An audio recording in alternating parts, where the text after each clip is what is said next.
Hey guys, welcome back to the Laker family, where the Lakers just finished up beating the Orlando Magic 96-87. Um, this game started out very dominating. The Lakers took a commanding, it was like a 22-9 run in the beginning. It just looked like we were just going to run away with this game and leave the Magic in the dust and just wipe them off the floor and be done with it. And we could get to some type of load management for our two superstars, that being LeBron James and Anthony Davis.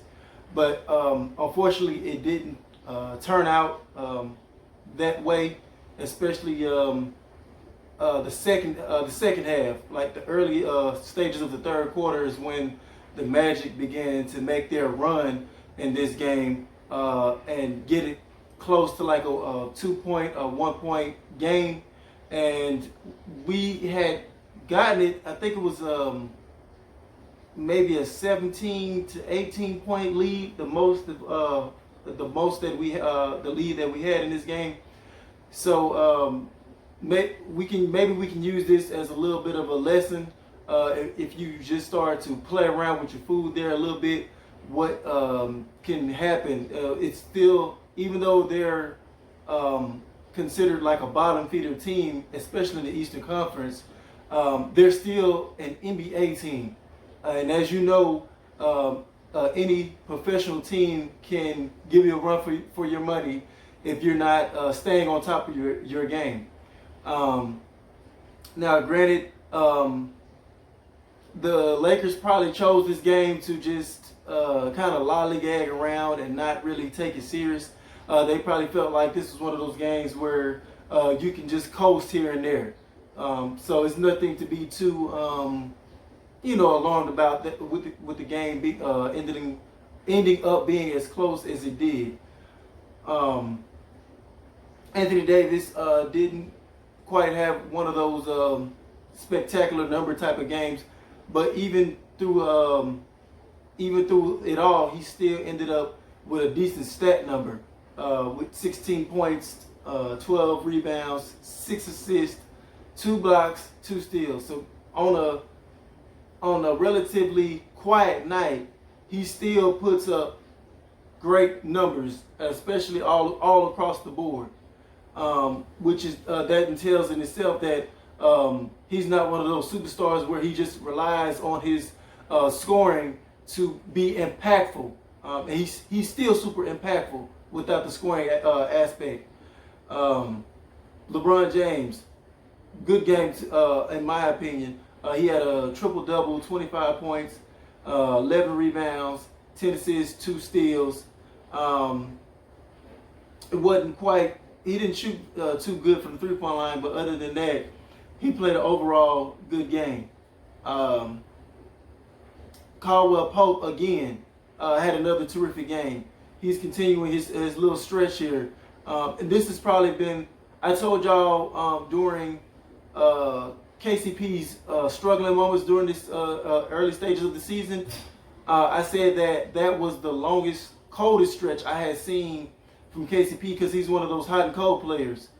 But now this has to be one of the longest hot streaks I have seen from KCP, and I'm crossing my fingers that this continues from him. He played an overall good game, from 3-point shooting to defense, 3 steals. I'm just all over the place, and I'm very pleased from what I'm seeing from KCP.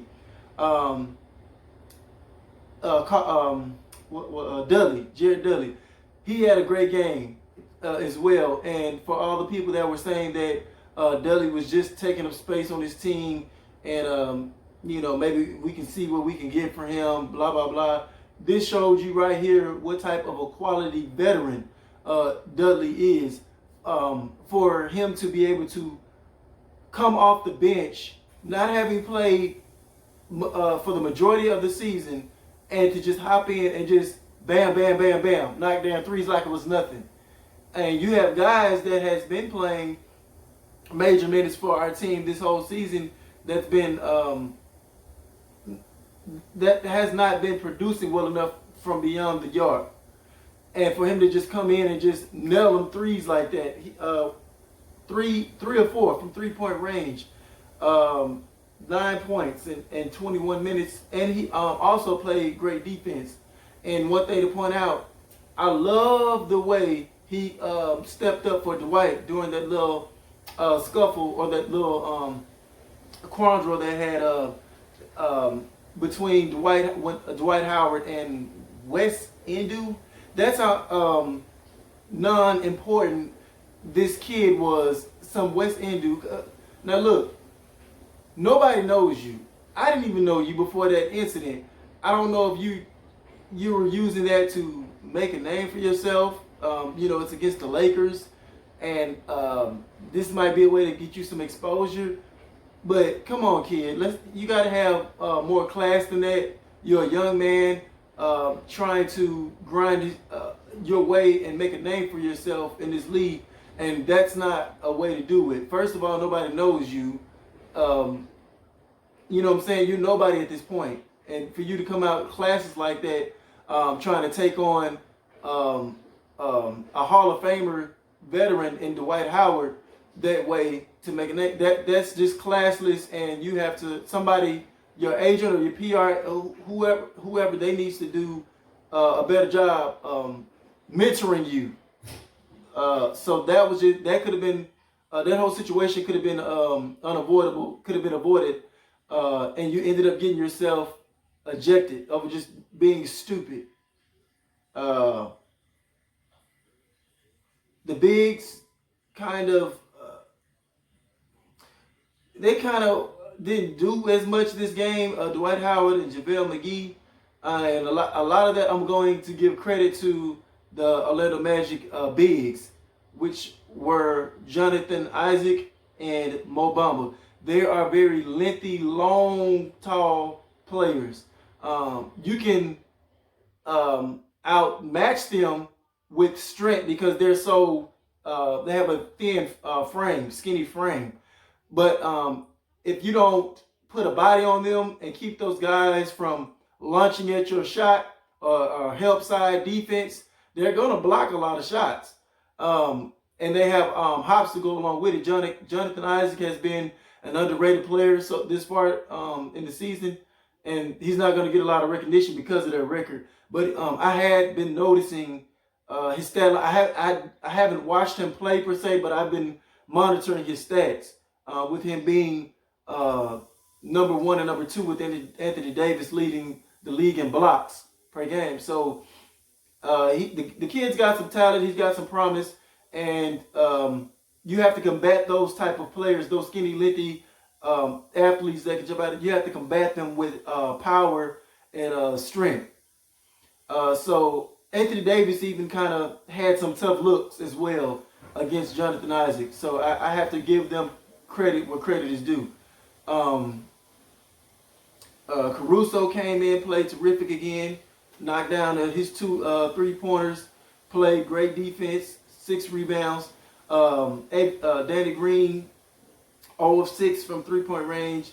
And that goes back to what I was saying about Jared Dudley.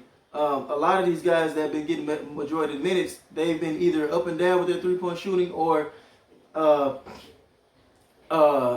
just not doing well enough from the 3-point range for him to come in and just knock those threes down like that was amazing. Avery Bradley played 17 minutes, 2 points. Wasn't nothing to gawk at, but that was to be kind of expected. His first game back, he's got to get his legs back under him. The same thing that we went through with Kyle Kuzma, and people are still killing him. Might be some of what we have to go through for a few games with Avery Bradley. So come on, Laker Nation, let's not panic and start jumping on this guy 3 or 4 games in if he's not producing to how he was to start the season. He started off real hot.